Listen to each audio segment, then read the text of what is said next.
요즘에 이 넷플릭스에 굉장히 인기 많은 프로그램이 한 가지가 있습니다. 바로 흑백 요리사라는 프로그램입니다. 아마 우리 성도님들은 새롭게 하소서 그리고 그리스도 중심 성경 읽기 하시느라 못 보셨을 건데 저희 사이에서는 굉장히 인기가 많은 프로그램입니다. 이 프로그램은 제목 그대로 흑과 백을 나누어서 요리사 여러 명들이 요리 대결을 펼치는 그런 프로그램입니다.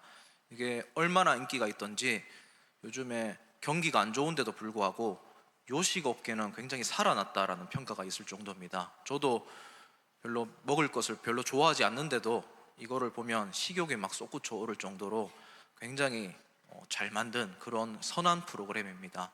근데 제가 이 프로그램의 성공 요인을 몇 가지 생각해 봤습니다. 그 중에서 첫 번째가 저는 공정함이었던 것 같습니다. 공평함. 지금 사진에 보면 심사위원이 요리를 맛보고 있는데 눈을 다 가려놓고 요리를 맛보고 있습니다. 원래 음식은 보는 순간부터 맛이 느껴지지 않습니까? 대충 예상을 할 수가 있는데 저렇게 눈을 가리고 맛을 보게 되면 요리사가 누군지도 보이지도 않고 이 요리가 어떤 요리인지 모른 채 맛만 보게 됩니다. 그러면서 맛만 가지고 평가를 하면서 흑과 백을 나누어 놓았는데 흑수저 요리사들이 더 많이 이기는 장면도 연출되곤 합니다. 공평하게 심사를 했다라는 거예요. 왜냐하면 이 사회가 공평함과는 거리가 먼 불공정한 사회이기 때문에 이 프로그램에 많이 열광하는 것 같습니다. 그리고 두 번째로 이 프로그램이 성공했던 요인을 한번 생각해 보니까 바로 연합인 것 같습니다. 이 프로그램의 원래 의도가 이 사회를 풍자하는 것입니다. 우린 사회도 흑수저들이 있고 처음부터 성공해서 살아가는 금수저, 백수저들이 있듯이 요리사들도 그런 걸로 나누어 놓은 것입니다. 이미 처음부터 성공해 있는 요리사들 백수저로 설정해 놓고 지금 밑바닥에서 겨우 장사하는 흑수저 요리사들을 딱 설정해 놓고 두 그룹들 간의 대결을 시키는 그런 프로그램이었는데 그 원래 의도와는 다르게 이상하게 백수저들을 더 많이 응원하게 되는 경우들을 봤습니다. 왜냐하면 서로가 서로를 실력을 인정해주고 배려해주고 또 서로가 서로를 도와주는 모습을 프로그램에서 펼쳤기 때문입니다. 그러다 보니까 선의의 경쟁, 선한 라이벌 관계가 계속되는 거예요. 그러면서 요리도 더 맛있게 만들어가고 또 그 안에서 화합을 이루어가는 과정을 보여주고 있습니다. 그러니까 빈부격차나 어떤 신분의 차이 때문에 서로 갈등을 겪을 필요가 없다는 것을 잘 보여주는 그런 프로그램이었던 것 같습니다. 저는 교회도 이런 모습이 아닌가 생각해 보게 됩니다. 우리는 서로 너무 다른 사람들끼리 모였습니다. 그런데 교회 안에서는 하나님을 믿는 믿음 안에서 하나가 되고 화합해 가야 되는 것입니다. 그런 거를 생각하면서 저는 오늘 본문을 말씀을 준비하게 되었습니다. 우리가 오늘 아모스서를 읽었는데 이 아모스 선지자가 나타나게 된 배경에 대해서 먼저 살펴볼 필요가 있습니다. 우리 1절 말씀을 다시 한번 읽어보겠습니다. 1절입니다. 시작.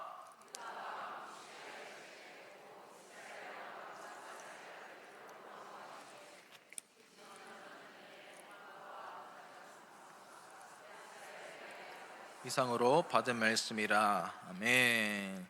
자, 여기에 보면 유다의 왕 이름 그리고 이스라엘의 왕의 이름이 나옵니다. 지금 남과 북이 분단되어 있었다라는 것입니다. 그리고 이 북쪽의 왕의 이름이 여로보암 때였다라고 말을 하는데 이 학자들의 이름을 부르는 방식에 따르면 여기에서 나오는 여로보암은 여로보암 2세입니다. 왜냐하면 여로보암 1세가 따로 있었기 때문입니다. 이 고대 왕들은 이름이 겹치는 경우가 많았는데 그 왕들의 이름, 동명이인인 이름들을 구분짓기 위해서 알파벳을 붙이거나 숫자를 붙이는 경우가 많았습니다. 우리 교회에도 동명이인들이 꽤나 계십니다. 제일 많이 알파벳이 붙은 이름이 혹시 뭔지 아십니까? 우리 교회 안에 제일 많은 이름은 제가 검색을 해보니까 죄송합니다. 혹시 계시는지 모르겠는데 김수연 씨입니다. 김수연 씨. 우리 김수연 집사님도 계시고 김수연 자매도 계시는데 알파벳이 E까지 붙어 있습니다. 이름을 구분짓기 위해서 그렇게 붙여놓는 거지 실명은 아닌 것이죠. 근데 여기에 나오는 이 시대 때 나오는 여로보암은 여로보암 2세라고 생각하시면 되겠습니다. 이 여로보암 2세 때는 굉장히 특별한 시대입니다. 이 시대는 경제적으로, 정치적으로, 외교적으로 굉장히 흥왕하고 나라가 안정되었던 시기였습니다. 역사적으로 볼 때 이스라엘은 늘 주변 열강들로부터 침략을 당했고 늘 눈치를 보면서 살아야 했던 입장이었습니다. 주변 나라들의 괴롭힘을 굉장히 많이 받았는데요. 특별히 지도를 한번 보시겠습니다.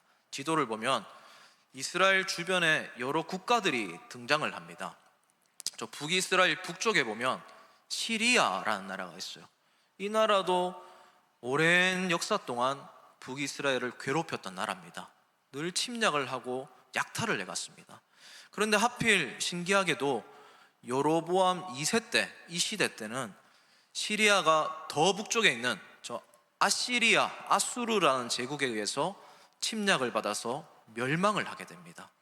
그러면 아시리아가 시리아를 멸망시켰으면 차례대로라면 북이스라엘을 쳐들어와야 되는데 저 여로보암 2세 때 아시리아가 다른 나라와 전쟁을 하게 돼요. 그래서 늘 북이스라엘 입장에서는 북쪽이 항상 불안했는데 여로보암 2세 때는 평화가 찾아오게 됩니다. 그리고 남쪽에도 늘 이 남유다와 북이스라엘을 괴롭혔던 나라가 있습니다. 바로 이집트, 애굽입니다. 이 애굽도 오랫동안 내정을 간섭했습니다. 조공을 바치도록 만들었어요. 늘 자기들이 우위에 있다고 주장을 했습니다. 그런데 마침 여로보암 2세가 왕일 때 내부에 국가적으로 문제가 생기게 되었습니다. 그러니까 이제 남쪽에 있는 이집트도 더 이상 북쪽을 공략하지 못하는 상황이 된 거예요. 모든 전선에 평화를 맞이하게 되었던 시대가 여로보암 2세 때입니다. 그리고 남과 북이 분단된 뒤에 북쪽과 남쪽, 북이스라엘과 남유다가 늘 갈등을 겪었었는데 마침 이 여로보암 2세 때 그리고 남유다의 왕이 우시아 때에는 두 나라가 사이가 좋았어요. 긴밀하게 서로 무역을 하게 되었습니다. 그러면서 경제가 동반 성장하게 되었던 시대, 그때가 바로 여로보암 2세 때인 것입니다. 평화와 경제 성장이라는 두 마리 토끼를 한꺼번에 잡았던 시기가 바로 이 시기였습니다. 그것뿐만 아닙니다. 이때는 영토가 엄청나게 많이 확장됩니다. 여로보암 2세 때 이 북이스라엘의 영토가 어느 정도까지 넓었느냐, 그거를 나타내는 구절이 열왕기하 14장 25절에 있습니다. 열왕기하 14장 25절 말씀 제가 한번 뒷구절만 읽어드리겠습니다. 여로보암이 이스라엘 영토를 회복하되 하맛 어귀에서부터 아라바 바다까지 하였으니. 이 하맛 어귀는 거의 북쪽 끝이고 아라바 바다는 요단강 끝부분입니다. 엄청난 영토를 확보했는데 이게 어느 정도까지 넓은 영토냐면 보통 우리가 알고 있는 상식으로는 이스라엘의 최고 전성기가 솔로몬 왕 때나 다윗 왕 때라고 생각합니다. 그때 차지했던 국토의 면적보다 훨씬 큰 면적이 바로 여기 여로보암 2세가 차지했던 영토였다라는 것을 성경이 증거하고 있습니다. 이런 상황에서 아모스가 하나님의 부르심을 받습니다. 이스라엘 역사 가운데 선지자가 부름받았다는 사실은 그 시대가 영적으로 굉장히 악했다는 것입니다. 영적으로 완전히 바닥을 쳤다는 거예요. 그러니까 세상적으로 보면 경제도 안정적이고 국방도 평화가 찾아왔고 굉장히 살만하고 평안하고 형통한데 하나님이 보시기에는 좋은 게 좋은 것이 아니었다는 사실입니다. 사랑하는 우리 성도님 여러분, 우리도 그럴 수 있습니다. 우리가 개인적으로는 아무 일 없이 하는 일마다 평안할 수 있습니다. 어느 정도 자녀들도 자랐고 살만한 집에 살고 있고 직장도 안정적입니다. 별 문제가 없습니다. 건강도 웬만하게 있습니다. 그런데 하나님이 보시기에는 그렇지 않을 수가 있다는 거예요. 하나님이 보시기에는 우리가 하나님 생각 한 번도 안 하고 살아가는 것처럼 보일 수 있다는 거예요. 예수님에 대한 인식을 한순간도 하지 않고 몇 년을 그냥 그저 그렇게 살 수 있다는 것입니다.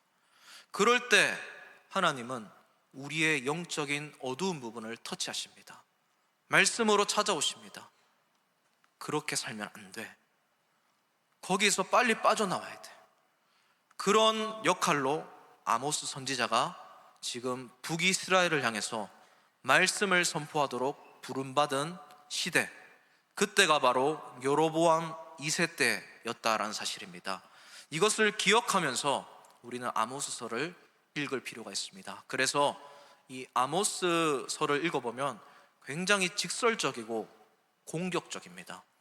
북이스라엘의 영적인 죄악이 너무나 최악이었기 때문입니다. 자, 이런 것을 생각하면서 우리 다 같이 1절 말씀을 다시 한번 읽어보겠습니다. 1절입니다. 시작. 유다 왕 우시아의 시대, 곧 이스라엘 왕 요아스의 아들 여로보암의 시대, 지진전 2년에 드고아 목자 중 아모스가 이스라엘에 대하여 이상으로 받은 말씀이라. 아멘. 여기 아모스 선지자의 신분이 나오고 있는데 목자라는 표현이 나옵니다. 이 목자는 우리가 알고 있는 일반적인 상식으로는 목양을 위해서 누군가에게 고용되어서 살아가고 있는 목동이나 또 돌아다니는 양치기 정도로 생각할 수가 있습니다. 그런데 여기서 사용되는 이 목자는 그런 뜻이 아닙니다. 나중에 2절을 보시면 2절에 목자라는 단어가 한 번 더 나오는데 여기서 사용되는 목자는 그런 용도로 사용된 목자가 맞습니다. 일반적인 양치기입니다. 그런데 1절에서 사용되는 아모스 선지자를 묘사하는 목자는 그런 목자가 아닙니다. 여기서 사용된 히브리어로 목자로 번역된 단어는 노케드라는 단어가 사용되었습니다. 이 노케드는 그냥 목동이 아니라 큰 부를 소유하고 있는, 굉장히 높은 수준의 부를 가지고 있는 그런 목자를 말하는 것입니다. 그래서 대부분의 학자가 이 아모스를 큰 농장을 소유하고 있었던 분홍이었거나 재산이 많았던 부자였거나 넓은 땅을 가지고 있던 그런 지역의 유지였다라고 추측을 합니다. 그리고 아모스는 경제적으로만 부유한 것이 아니었습니다. 아모스서를 자세히 읽어보면 알 수 있는데 아모스가 국제 정세, 다른 나라 상황에 굉장히 밝은 해안을 가졌던 사람이었다는 것을 알 수가 있습니다. 그리고 아모스가 쓰는 언어, 단어, 문장을 보면 보통 박식하고 해박한 사람이 아니다라는 사실을 알 수가 있다는 겁니다. 그냥 시골의 평야에서 양만 치는 평범한 목동이 아니었다는 거예요. 무엇인가 많이 배웠던, 오늘날로 치면 인텔리였다는 사실입니다. 우리나라에도 이렇게 글을 잘 쓰는 사람들이 많이 있습니다. 제가 개인적으로 글을 잘 쓰고 또 말을 잘하는 학자들 중에 굉장히 좋아하는 한 사람이 있는데 바로 이어령 박사님이십니다.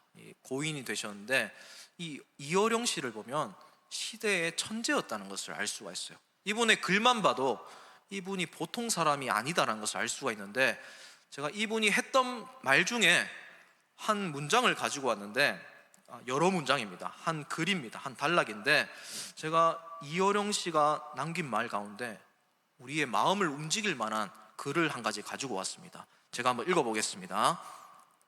우리나라는 불행을 행복으로 바꾸는 DNA가 있습니다.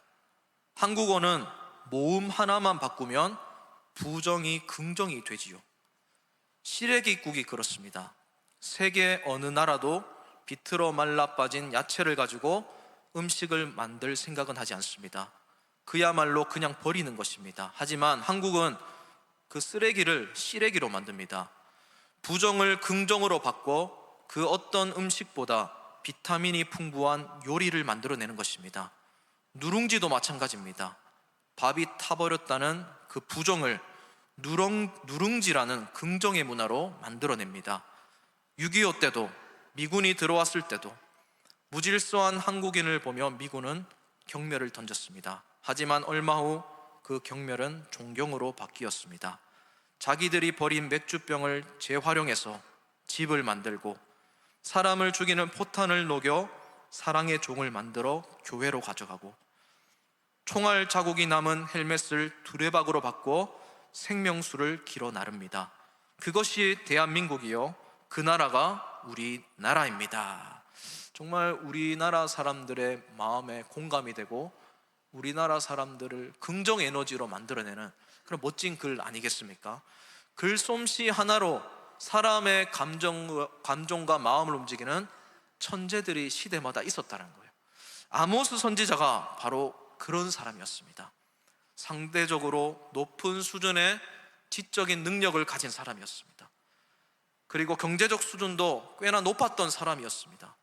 그러니까 보통 사람이 아닌 사람이 하나님께 쓰임을 받고 있던 상황이었다라는 사실입니다. 사랑하는 우리 성도님 여러분, 그런 의미에서 저는 아모스 선지자를 통해서 우리 성도님들에게 한 가지 그리스도의 사랑으로 도전을 드리고 싶습니다. 어떤 사람들은 종교 생활을 하는 사람들을 열등하고 미개하게 보는 사람들이 있습니다. 과학이 발달한 이 시대에 영적인 면을 추구하고 신에게 간절히 비는 것을 미개하다고 보는 경향이 있다는 것입니다.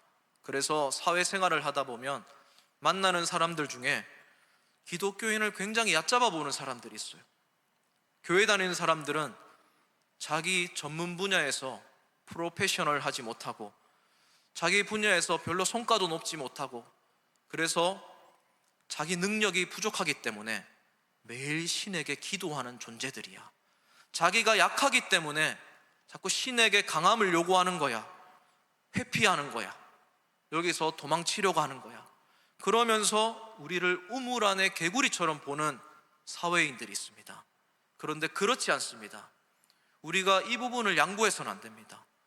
교회를 다니면서 하나님을 정말 잘 믿는 사람들 중에 얼마나 프로페셔널한 사람들이 많은지 모릅니다. 뛰어난 사람들이 정말 많습니다. 하나님 잘 믿는 사람들 중에 뛰어난 과학자들도 있습니다.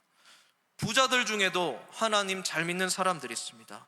전문 직종들 중에도, 인기가 많은 연예인들 중에도, 성공한 사업가들 중에도 하나님 잘 믿으면서 크게 쓰임받은 사람들이 실제로 있다는 사실입니다.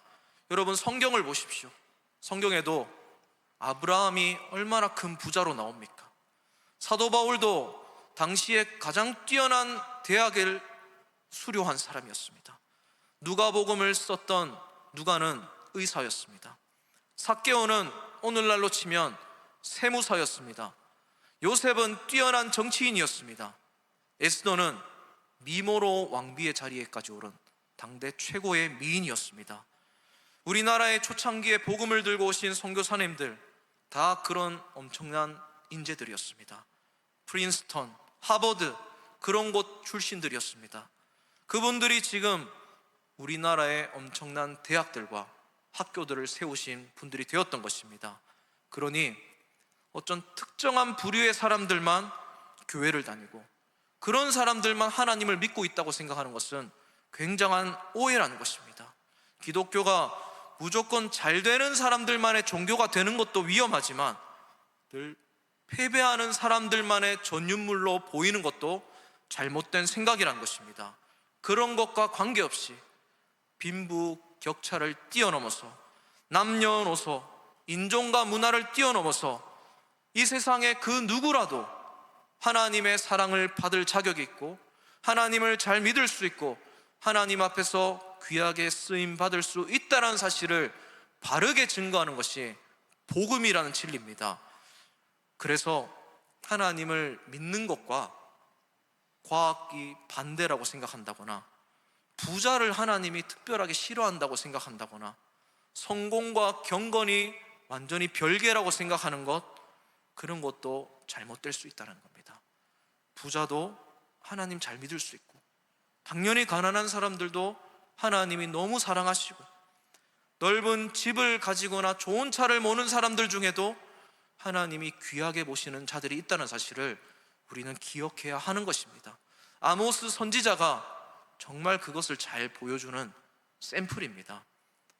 저는 이 자리에 계신 우리 거제교회 성도님들과 또 우리 자라나는 다음 세대 아이들 중에도 아모스처럼 그런 어느 자리에 있든지 귀하게 하나님 잘 믿고 크게 사용되는 자들이 더 많이 나타날 수 있게 되기를 주님의 이름으로 진심으로 축복을 드립니다.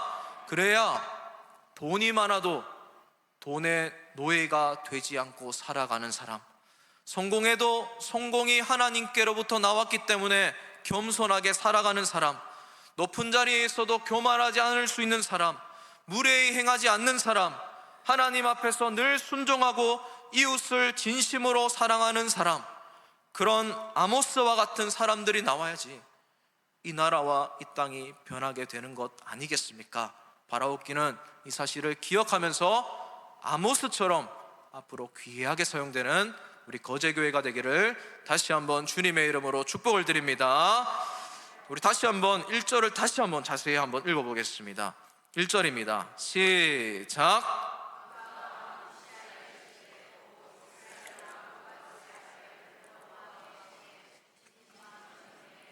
드고와 목자 중 아모스가 이스라엘에 대하여 이상으로 받은 말씀이라. 아멘. 여기에 보면 아모스의 출신이 어딘지 나옵니다. 드고아라는 지역에 나오는데 드고아 출신이었습니다. 지금 아모스 선지자는 모든 나라들을 향해 예언을 하고 있지만 특별히 북이스라엘의 죄를 정말 많이 지적했던 선지자였습니다.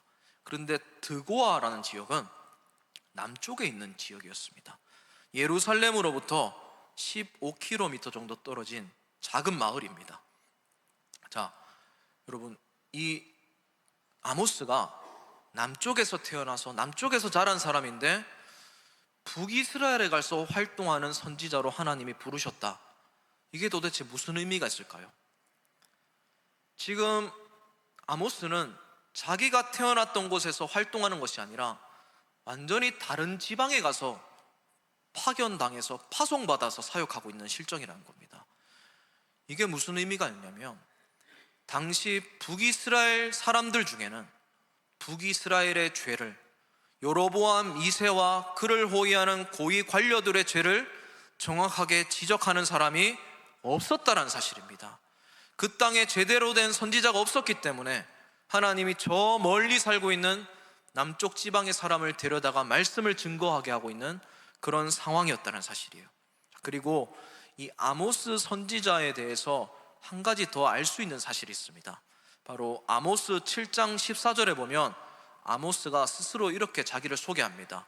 자, 아모스 7장 14절 말씀 다 같이 읽겠습니다. 시작. 아모스가 아마시아에게 대답하여 이르되 나는 선지자가 아니며 선지자의 아들도 아니라 뽕나무를 재배하는 자로서. 아멘. 아모스가 스스로 뭐라고 소개하느냐면 나는 원래 선지자가 아니다라는 겁니다. 선지자의 아들도 아니다라는 거예요. 이 말이 무슨 말이냐면 나는 목사도 아니고 목사 아들도 아니고 그냥 평신도다라는 겁니다. 신대원 출신도 아니다라는 거예요. 신학을 전공해 본 적이 없다라는 거예요. 그런 평범한 사람인데 하나님이 지금 나를 불러 세웠다라고 소개하고 있는 겁니다. 여러분, 여기서 우리는 하나님의 확실한 의도를 한 가지 알 수가 있습니다. 그쪽 동네 사람도 아닙니다. 그리고 전통적으로 신학을 열심히 공부한 사람도 아니에요. 그런데 하나님이 저 멀리 북쪽 이스라엘로 가서 북쪽 이스라엘 왕과 왕궁과 귀족들을 향해서 말씀을 선포하게 하셨다는 겁니다. 그 이유가 아까 설명드렸다시피 북이스라엘에는 제대로 된 선지자가 없었다라는 거예요. 선지자가 완전히 없진 않았습니다. 있었습니다. 그런데 다 거짓 선지자였기 때문입니다. 그곳에 있는 선지자들은 다 고위층들과 결탁되어서 안락한 삶만 누리고 있었습니다. 그들은 죄에 대한 찔림과 회개 없이 편안하게 가만히 앉아서 예배 드릴 수 있는 예배 시스템만 구축했습니다. 듣는데 전혀 불편함 없이 듣기에 위로가 되고 마음의 안정감만 주는 차원의 말씀만 골라서 말씀을 전했던 선지자들만 가득했습니다. 하나님에 대한 이야기보다 부유함, 돈, 처세술, 복 이런 것만 골라서 설교했던 사람들이 북쪽 선지자들이었습니다. 그 누구도 이스라엘 백성들의 영적인 실패를, 그 어두운 부분을 제대로 지적하지 못했습니다. 여로보암 왕과 고위층의 죄를 그냥 보기만 했다는 것입니다. 하나님의 말씀, 하나님의 마음을 있는 그대로 전해줄 줄 아는 참 선지자가 아무도 없었다는 거예요. 그래서 아무도 예상하지 못하는 저 변방에 있는 선지자의 아들도 아닌 그 사람을 세우셔서 사용하고 있다는 사실입니다.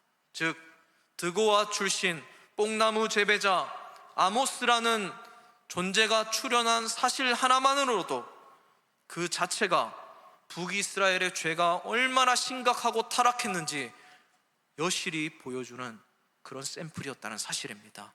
그런데 북이스라엘 백성들은 자기들이 잘 살고 있는 줄만 알았습니다. 왜냐하면 모든 것이 풍족했기 때문입니다. 물질적으로만 풍족한 것이 아니라 종교적 의식도 풍요로웠습니다. 하나님 앞에 드렸던 헌물도 예전에 비해서 큰 액수가 오고 갔습니다. 종교적 예식도 절차와 형식이 얼마나 많아졌는지 모릅니다. 그런 시대가 바로 여로보암 2세 때였습니다. 하나님은 그런 것들을 받지 않으셨어요. 종교적인 열심들, 그 헌신들, 하나님의 마음을 조금 더 움직이지 못했습니다. 그래서 선지자 출신도 아닌 아모스를 들어서 저 멀리 보내서 죄를 지적하게 하고 있다는 사실입니다.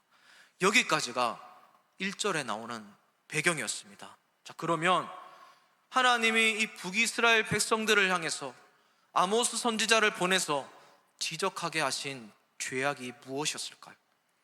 여러 가지가 있었지만 저는 오늘 저녁에 이 한 가지만 적용하고 마치려고 합니다.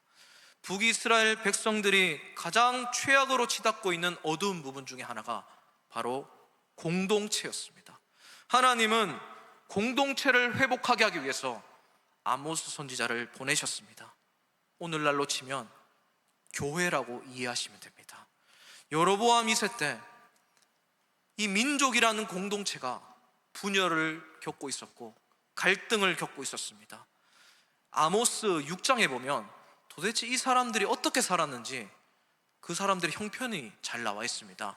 우리 이 시간 아모스 6장 말씀을 다 같이 한번 보겠습니다.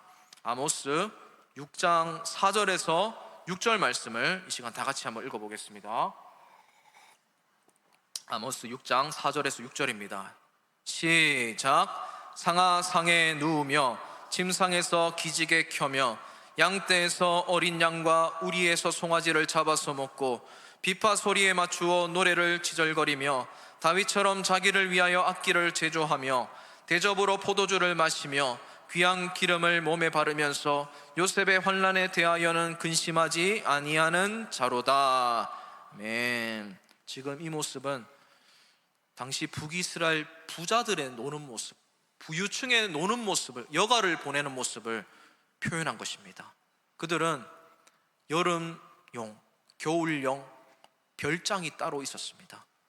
상하 침대에서 누워 지냈습니다.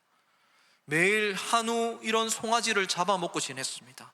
악기 치고 노래 부르고 포도주 마시고 오일 마사지를 받으면서 안락한 생활을 누렸습니다. 굉장히 부유하게 살았습니다. 그런데 이거는 문제가 아닙니다. 이게 잘못됐다는 것이 아니에요. 그런데 이런 부를 누리는 것이 잘못된 것은 아니지만 이런 부를 축적하고 부를 누릴 수 있었던 방법이 잘못됐다는 거예요. 하나님은 그 점을 보셨습니다. 그 사람들이 상하 침대를 구입하고 오일로 마사지를 하면서 별장을 소유할 수 있었던 것은 근면성실하고 부지런하게 돈을 모아서가 아니라 나라가 부패했었기 때문입니다. 국가가 부패하기 때문에 가난한 사람, 약한 사람들을 보호하는 것이 아니라 부의 분배가 전혀 일어나지 않고 오히려 그들로부터 노동력을 착취해서 고위층들만 배부르게 먹을 수 있는 시스템 정도로밖에 국가가 굴러가지 않았습니다. 그러면서 부익부 빈익빈 형상은 날이 갈수록 커져갔습니다. 가난은 대물림되었고 부유한 사람들은 자기들만의 성을 쌓았고, 그러면서 이스라엘은 빈부 때문에 분열되어져 갔습니다. 양쪽 진영이 나뉘어져 갔습니다. 이것이 문제였습니다.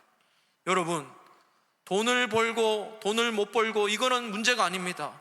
부자가 되고 가난하게 되고 이것은 문제가 아닙니다. 그런데 진짜 문제는 그것 때문에 갈등이 생기는 것이 문제라는 것입니다. 불편함과 불평등과 불공정함이 생기는 것입니다. 그래서 라인이 생기고 둘 사이에 진영이 생기고 건널 수 없는 큰 장벽이 생기면서 전혀 하나 되지 못하고 화합되지 못하고 섞이지 못하고 완전히 갈라서 버리는 그런 상황이 이 시대에, 그 시대에 살아갔던 사람들의 모습이었습니다.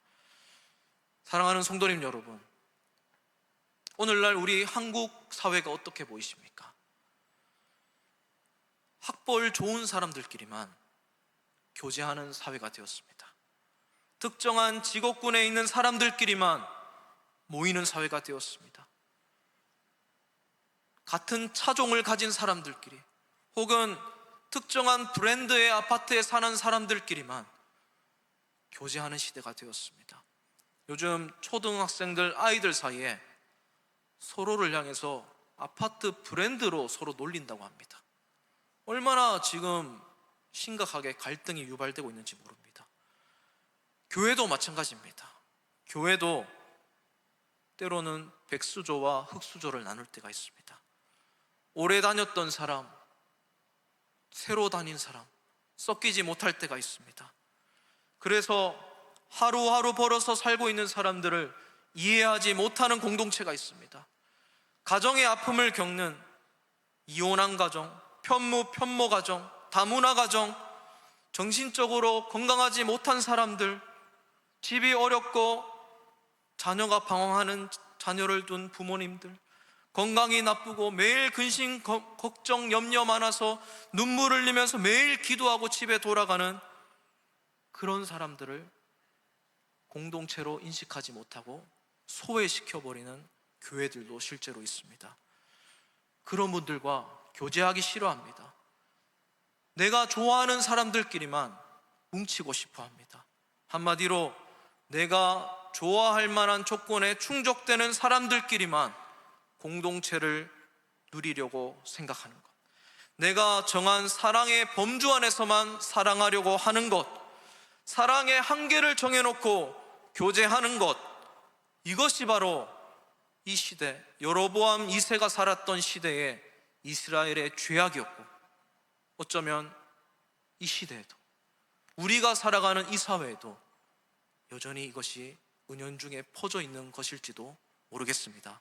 사랑하는 성도님 여러분, 우리는 이런 시대에 예수님을 생각할 필요가 있습니다. 예수님은 한 번도 그렇게 갈등을 유발하신 적이 없습니다.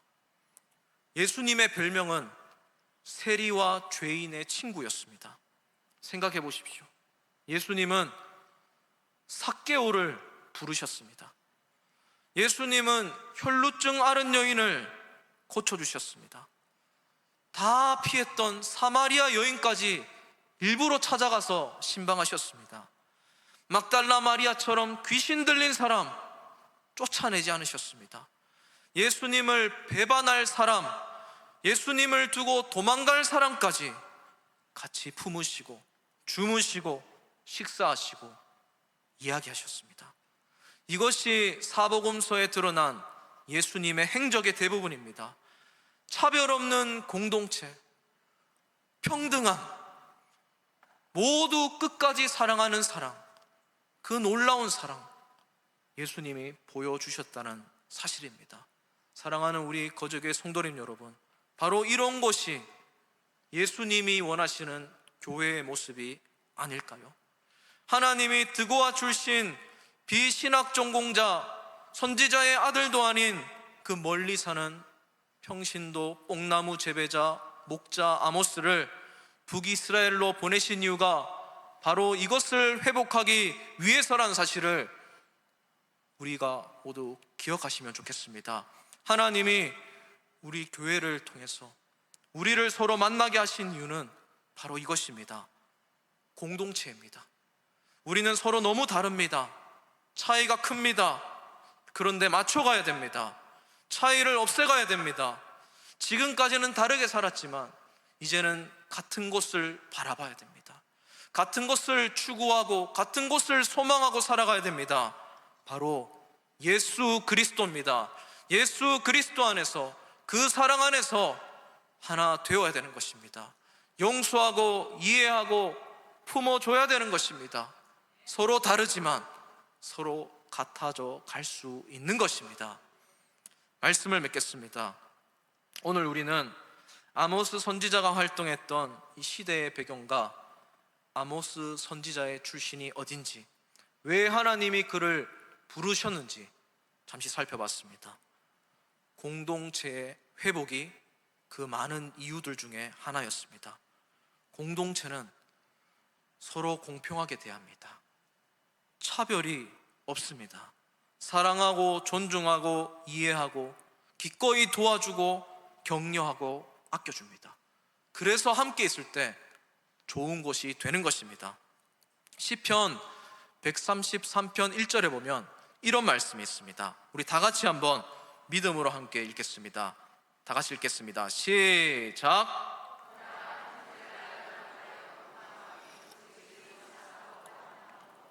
아멘. 이 말씀은 표제를 읽어보면 다윗의 시라고 되어 있습니다. 다윗이 고백하는 거예요. 같은 형제끼리 연합하고 같이 살고 있는 것 자체, 같이 지내는 것이 얼마나 아름다운지 모릅니다. 이게 바로 천국입니다. 이렇게 고백하는데, 여러분 혹시 이 시편의 배경이 언제인지 아십니까? 다윗이 이 시편을 쓴 배경이 있습니다. 바로 사무엘상 22장 2절입니다. 다윗은 이 사람들을 두고 형제끼리 연합할 때 얼마나 아름다운지 고백했던 것입니다.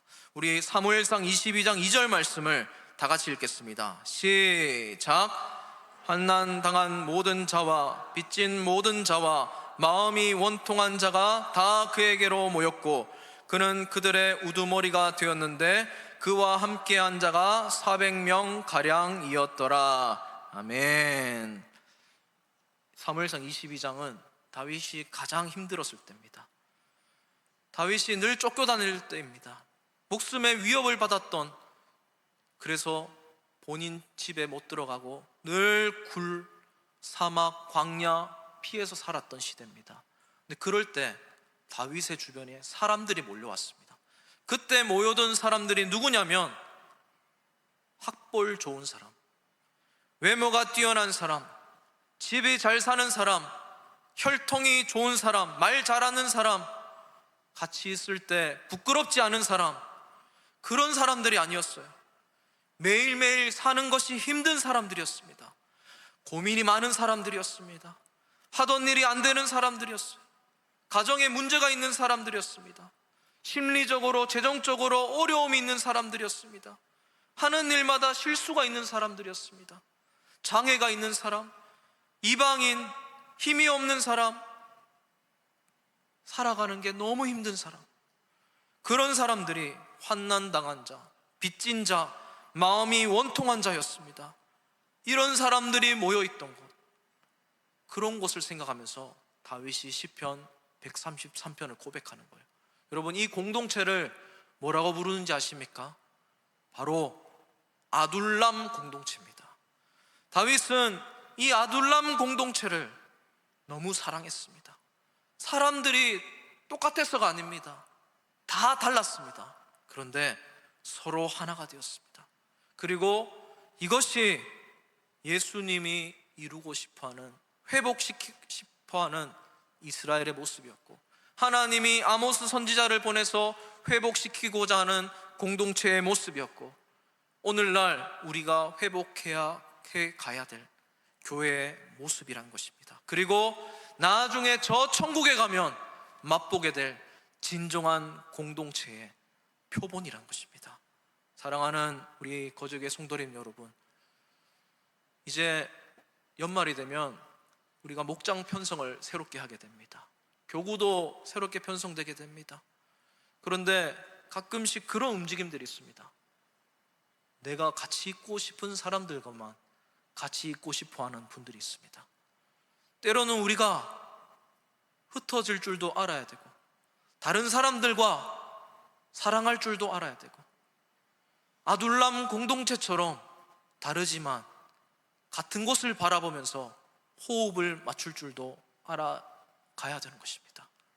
바라옵기는 내년에 개편되는 모든 목장 모임을 통해서 이런 아둘람 공동체의 모습이 회복되기를, 그래서 모일 때마다 천국 같은 사랑을 나누는 거제 교회가 되기를, 그래서 하나님이 보시기에 또 우리가 스스로 고백하기에 보라 형제가 동거함이 어찌 그리 아름다운고 기쁨이 몰려오고 감탄사가 나오는 그런 오이코스, 그런 공동체의 모습을 우리 모두가 내년 한 해 앞으로 영원히 누릴 수 있게 되기를 주님의 이름으로 진심으로 축복을 드립니다.